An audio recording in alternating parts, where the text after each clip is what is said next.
Hello everyone, today's topic is about chapter 36 of this great book, the Tao Te Ching. So basically it's, you can say, living with obscurity, or some people call it the subtle clarity, the Wei Ming in Chinese, or sometimes describe it as the movement of reversal. Let me explain. So the Tao Te Ching, as you know, for this chapter is very interesting because it says quite a little bit the opposite. So one of the things that they said is that expansion precedes contraction. So if you want to shrink something, you must first let it expand. Another thing in this book, it says strength precedes weakness. So if you want to weaken something, you must first allow it to be strong. Another thing, abundance precedes deprivation. What does it mean? Is to take from something, you must first give to it. Another thing is softness overcomes hardness. I think this one is very clear, explained a lot of time by a lot of great leaders. And one of them is, of course, Bruce Lee, that be soft like water. But it can also be hard. So the flexible and yielding ultimately prevail over the rigid and the strong.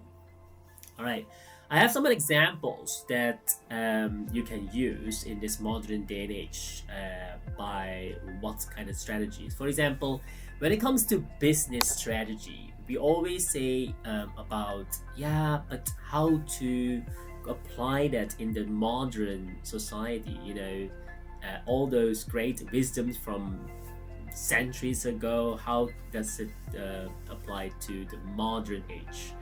Okay, I'll give you a few examples. One of them is, before you take any profit from a market, a company must first give by, for example, investing in customer trust, by giving free services or product samples. So tech companies, for example, also have done that a lot. And those big tech companies like providing a free apps or anything for you to use for the user. And that's why they want to test it out to the market, or eventually they will contract later that openness via monetization. YouTube is a very good example. You provide all the videos, all the things that you post online, and you don't earn a penny, but they provide this platform for you. That's why I see a lot of platforms like Alibaba and all the other platforms, even Google. And that's the reason why they can do that. Another thing in leadership and management, how to apply this chapter 36. In my previous chapter, I always say a wise leader avoids micromanagement. So by giving, for example, employees the autonomy and space to flourish, they will expand, because then the people that work for the leader will trust the leader, because eventually the leader is not micromanaging.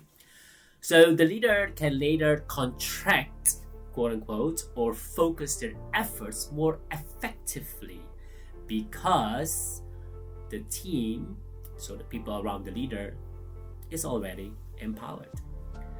A third thing is personal growth and conflict. So instead of clashing a head-on with the opponent, whatever the opponent is doing with you, we call it the hardness. Remember that softness is the stronger than the hardness. It sounds a little bit opposite. So you can use the soft approach of active listening and empathy with the people that suddenly do something with you. So you yield in an argument often de-escalates its tensions faster than rigid resistance. I give an example. So sometimes people, when you, especially in traffic jam, and you drive also, and then other people in front of you suddenly, there is a traffic jam or anything else, and you become frustrated. And it's not because of the traffic jam; it's because of you. Because either you, there is something that you want to go somewhere and the universe always have an answer to you. So let's say you have a very important appointment, maybe an interview or a business client, etc. If that person or the interview is very important, like catching an airplane, you'll be on time regardless the traffic jam. Maybe you're not going to take a car, you take a subway, or you take something else. So that's the reason why you have to find your way to find the soft approach. Another thing that I like about is that sometimes people are like, you know, that you think are the enemies are really helping you, because and sometimes if you see that people are angry at you, and you just be pleasant to them, and they will like yell at you, and then people will not understand why are you still so pleasant to the person that just yell at you, because maybe he or she is heading to something that bothers them, and you are the only one that they can dump into because they are so frustrated. Maybe because that person asked for a raise and the boss didn't give it to them, or maybe they had heading to a breakup or a divorce or anything with their relationship. So you don't know the problem. Every human being on this earth has a lot of problems, and we cannot know exactly what's in their head. So you just wave at them, and then you're gonna see that they will leave you alone. Not all, of course, but then it's another way I'm gonna teach you. But in this day and age, it's exactly the same. Another thing that I want to share with you is the digital presence and privacy. So the chapter of 36 of this one, the Tao Te Ching, says fish should not leave the deep water. What does it mean? So it means that the core advantage of something that you are having, let's say you are having great ideas or the best ideas of a business idea or private successes that you want to share, you have to hide it inside of you. Why? Because you don't want those ideas to be exploited by your competitors, or you attract unnecessary envy because you show off about some of your skills. That's why I like about in this place in Hong Kong is even the richest people in the world, they just don't flash their wealth. They wear very casual. They also take the subway, and they also go to normal restaurants. Then you can always see them. And also, when you walk by hiking or anything else, you see them normal. Because that's the way to do things. Then you don't have those unnecessary envy. All right. Another thing that I like to share about is in these major social movements and political change, as you can see in this day and age. It may seem like there is a apex, a weakening, and they only return to the new strength later in continuous cycle. In this world, everything there's a cycle, and then you can see that a lot of those things happened simultaneously. So how can I apply it in normal relationship? Okay, we just saw the business side of it, but how do that in the personal side? I already talked to you a little bit about envy. That's one of them. So conflict and relationship, the soft overcomes the hard. Instead of meeting someone aggressive with more aggression, use yielding as a strategic strength. What I mean by that? You de-escalate. De-escalate, yes. So I like about what the late Mandela said also, that you cannot fight conflict with conflict or hate with hate. You can only fight hate with love. That's why it's a little bit contradiction, right? So if someone is shouting or being rigid, respond with softness. And active listening can be blunt their sharpness, because then you can use their, it's like Tai Chi in the Chinese fighting, because we then use their own power against them. What? Yes, so basically you're not resisting, you provide nothing for their anger, like you don't put more fire in the fuel in the fire, sorry. But you often leads to them losing their own momentum, and you become more reasonable. All right. Forgiveness, as like I said, is also a strength. It's not a weakness, because you understand that the strength and the weakness are part of the same cycle. All right. So you can make those forgiveness easier, and you can see the opponent's hardness as a temporary state that will eventually yield to you. So the second thing that I want to talk about when it comes to personal, how to apply this chapter, is communication and this current social standing. What I mean about that is the subtle insight. So the chapter basically says the sharp weapons, right? So your talents, your power, your strengths, etc., and your successes. So when you achieve something great and you can avoid it by excessive boasting about it, you brag about it, or often, it stretches your reputation. It's not really necessary, and that is basically you will have a lot of envy people and public criticism. That's unnecessary, basically. Okay. So active listening is very important, as I mentioned early on, and that will sharpen the plans of how to respond to even this kind of anger. Another one is personal habits. This is a very important one.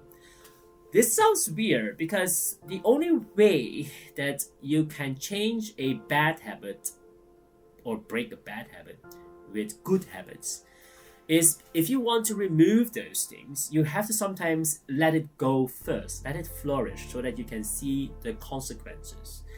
Example is, especially when it comes to wedding, a woman has that more than guys. The example of my mom and my mother-in-law.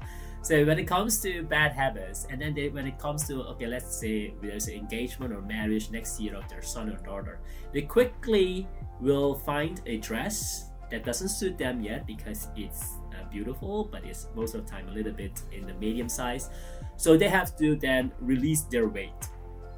Remember that I used the word release because a friend of mine told me when you say you lose weight, then you program yourself to basically hate it, because a lot of people don't like to lose. So wording is very important. Instead of saying that, you say, I'm going to release weight. So that's the reason why they then focus on a couple of months to watch their own diet. So in order to break the bad habits of continuous eating delicious food or sweets or anything else, you then let it flourish first, and then when you have a why that is bigger than what you're doing now, then it will automatically drive you, your motivation or your inspiration that you want to fit in that kind of clothing. All right. So lastly, I want to give you is giving before taking anything. So everything, even though in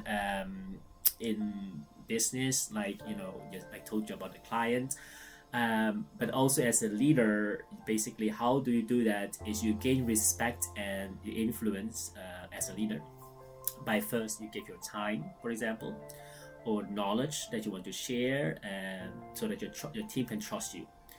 Okay, and then the results will come by itself. So all in all, micromanaging, people don't like that. You guide people basically by expressing themselves to you, and the only way to do that is basically to give your time and also your sharing your knowledge that you know. So let me have a little bit like a small summary about this traditional text. Let's say it says like to shrink and first expand. What you can do is you allow a difficult emotion to be felt first, fully, totally, without any response, and then it will pass. Okay. To weaken, you have to first strengthen. Remember that? That's another one. So you have to praise an opponent's overconfidence. Let them do whatever they want, and to make them easier to handle later. The third one is to take before you give. I spent a lot of time already on this one, so quickly say is you offer help to the people that you want to basically lead by valuing them, and also they will ask you for a favor. So the fourth one is to soft overcome hard. Remember the water principle by the late great Bruce Lee is use patience and flexibility to solve the tough problems. All right, let me read this great chapter again. So chapter 36 is if you would have a thing shrink, you must first stretch it. If you would have a thing weakened, you must first strengthen it. If you would have a thing laid aside, you must first set it up. If you would take from a thing, you must first give to it. This is called subtle discernment. The submissive and weak will overcome the hard and strong. The fish must not be allowed to leave the deep. The instruments of power in a state must not be revealed to anyone. Thank you so much, and let's get to the next chapter. If you haven't subscribed, please subscribe or just share this video with someone else. Have a great day. Bye.